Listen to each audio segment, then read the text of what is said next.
I love the Dreamcast startup screen. So cool.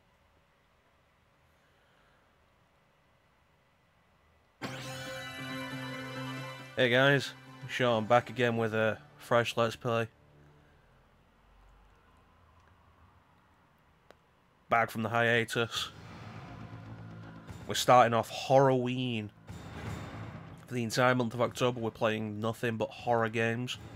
Or games with a horror theme, whether they're actually scary or not, it's going to be up to you. And we're going to start with the classic. One of the best and best regarded horror games ever.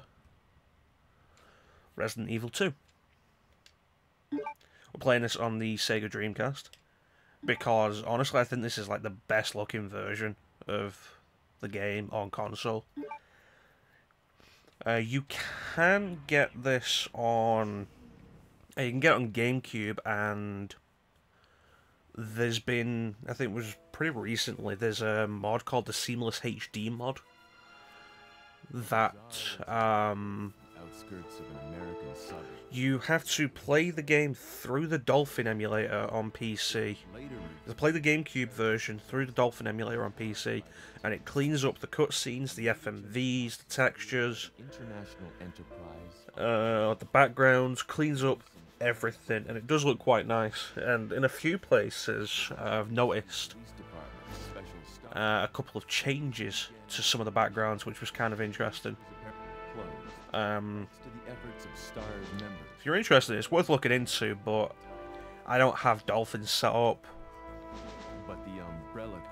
and I also don't have a way to record the non-commentaries directly off PC, so... Speaking of non-commentaries, there is going to be a change to how those go up. Rather than uploading them concurrently with the standard playthrough parts, I've been thinking for a while about just uploading the non-commentary as the full playthrough, or in like larger parts. But anyway, Resident Evil 2, first released in 1998, I think January of 98. The sequel to the original Resident Evil 2. Sequel to the original Resident Evil 2. Sequel to the original Resident Evil. And the original Resident Evil was one of the first, what you would call, killer apps for the PlayStation. One of the first must-have games. One of the first games that justified buying a PlayStation, because God knows it wasn't going to be Ridge Racer as the reason you bought a PlayStation. As much fun as the original Ridge Racer can be. A quick point: the Dreamcast version is the only version of this game that has full screen FMVs. Every other version has letterbox.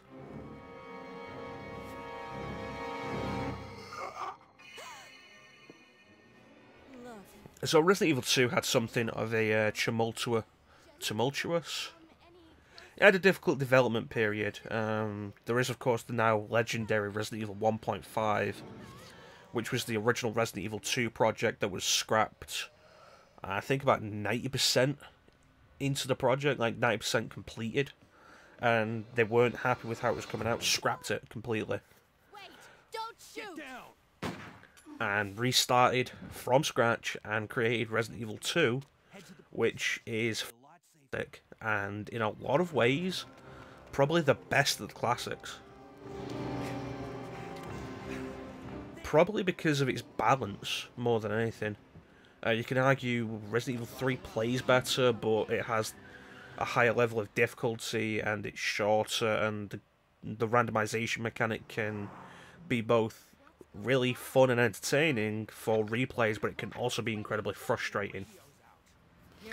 You could argue the remake, but the remake is a pretty difficult game with how much damage zombies can take, and the Crimson Heads being a new mechanic.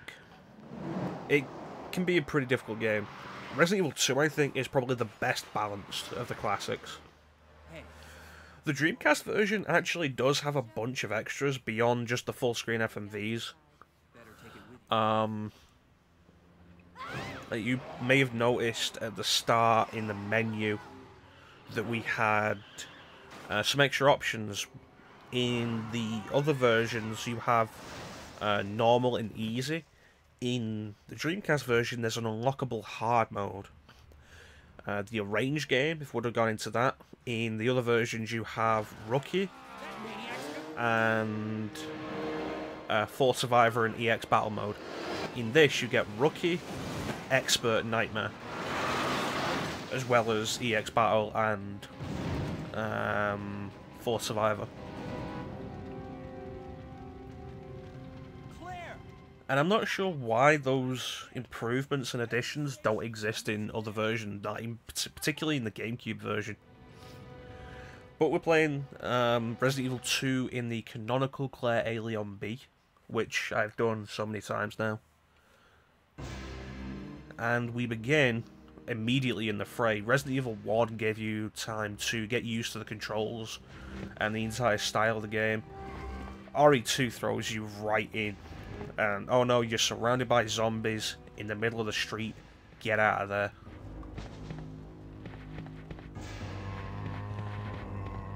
I'm sure the placement of the zombies in this one room is actually randomized. Sometimes there's a zombie in the alley, sometimes there's two. And I'm not sure what causes that. Freeze. Who are you? What are you doing here? Don't shoot! I'm a human!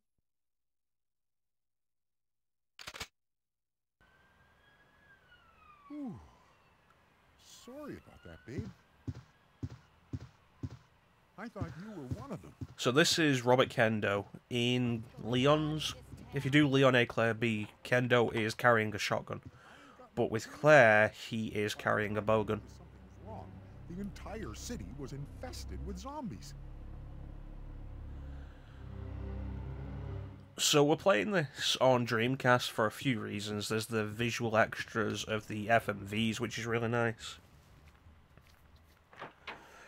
But in particular, I think this is the best video solution I have for Resident Evil 2, because I have this on PlayStation, I have it on now, I have it on GameCube, and I think it looks the best on Dreamcast, thanks to the VGA output. They're taking a while to break out this time. Come on, guys. There we go, jeez.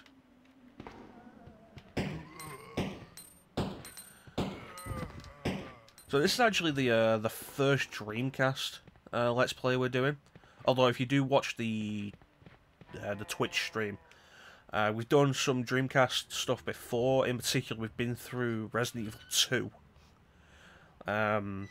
We've been through RE2 on the stream a bunch of times, and 3 of those times have been on Dreamcast.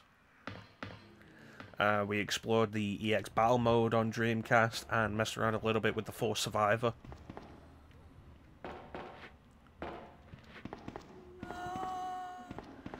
But yeah, thanks to the VGA setup that you can have with Dreamcast, I think this comes out looking better than it does on GameCube. Like, the backgrounds don't look great, thanks to the compression. But the 3D stuff, I think, does look really nice, thanks to the VGA output.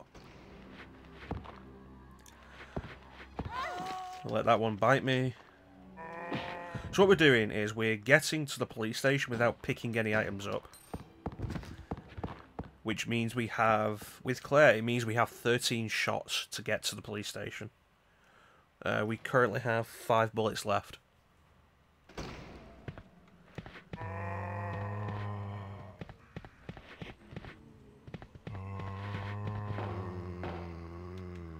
So I'm actually pretty happy with that run. We got there only taking the 1 bit of damage that I intended to take. Because with the zombie on the floor, in fact, we'll talk about Brad here. You get to the police station without picking up any items, Brad appears, and we'll be back for Brad later. Brad is the helicopter pilot for STARS, who was in the original game, and we find out how he became a zombie in RE3.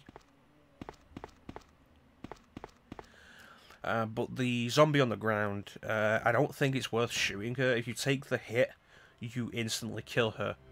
Claire kicks the head off Leon, stamps on the head. It's instant kill for the zombie. So I don't think it's worth using the ammo when you have limited ammo.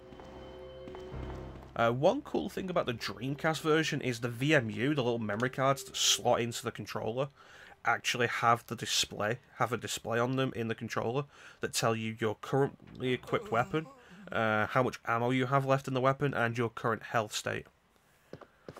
Which is pretty neat. The health state is a little bit, yeah. Are you the only officer left? Mostly, it's not necessary, because RE2 introduces the Claire Redfield. different health states being physically shown. In the original Resident Evil, you could get right down to danger, and the only sign of it would be in the menu where you see your health. In Resident Evil 2 and beyond, they introduced the different damage walks. When you're in caution, you'll hold your side while walking. If you're in danger, you'll be limping. Incident. So you always have the visual indication. Like creatures in a mansion located in the outskirts of this city. Chris and the other STARS members So yeah, we're doing discovered that Umbrella for October. I mentioned this in passing earlier.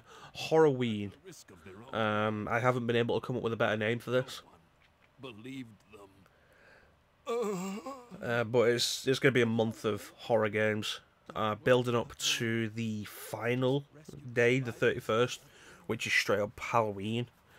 We're going to be doing a special Twitch stream for that. Able to unlock the doors in the hall with It's going to be a one-off stream, but it's going to be a stream going until I die in the game that I'm going to be playing. Okay. Just hang in there. So I'll be back soon. look forward to that, hopefully. I don't know. So that was Marvin Branner. And he's given us a keycard. We can now access the computer. And open the side doors, because the reason we went straight into that room is because the other doors are actually locked. Let me combine this. So RE2 is the game I probably have the second most experience with in the series. Or would it be third? Because I played RE4 a lot, and then I also played RE5 a lot with my dad. Years ago. We played that game to death.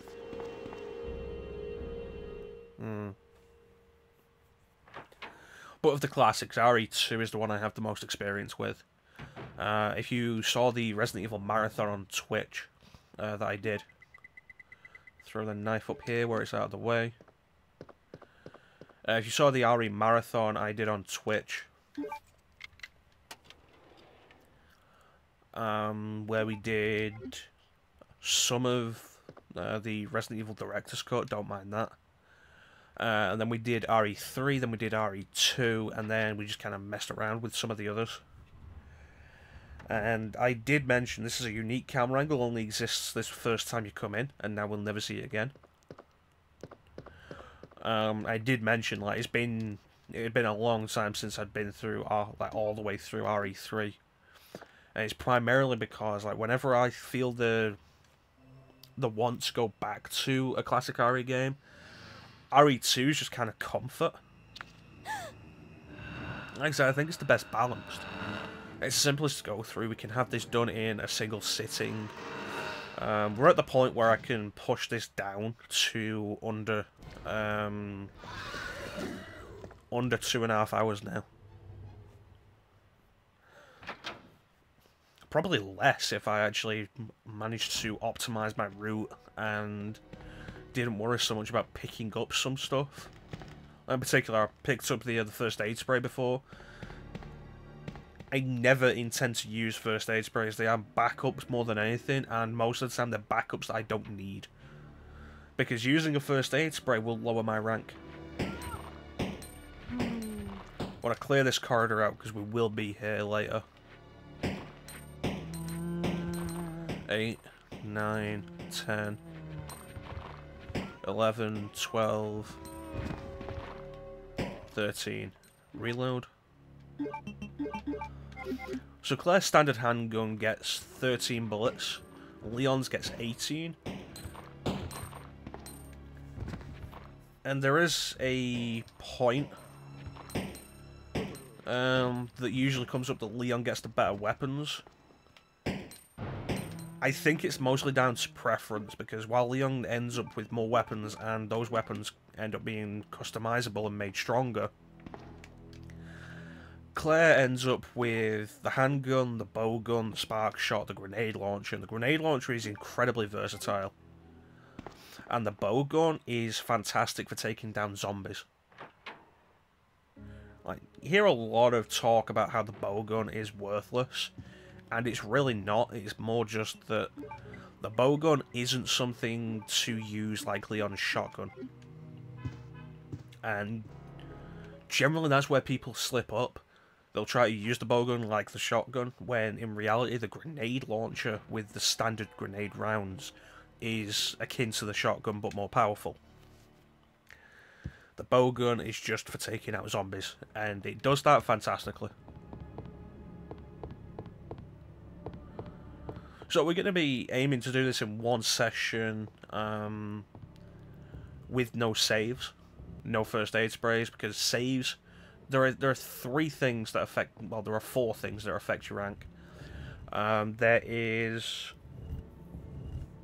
the number of saves.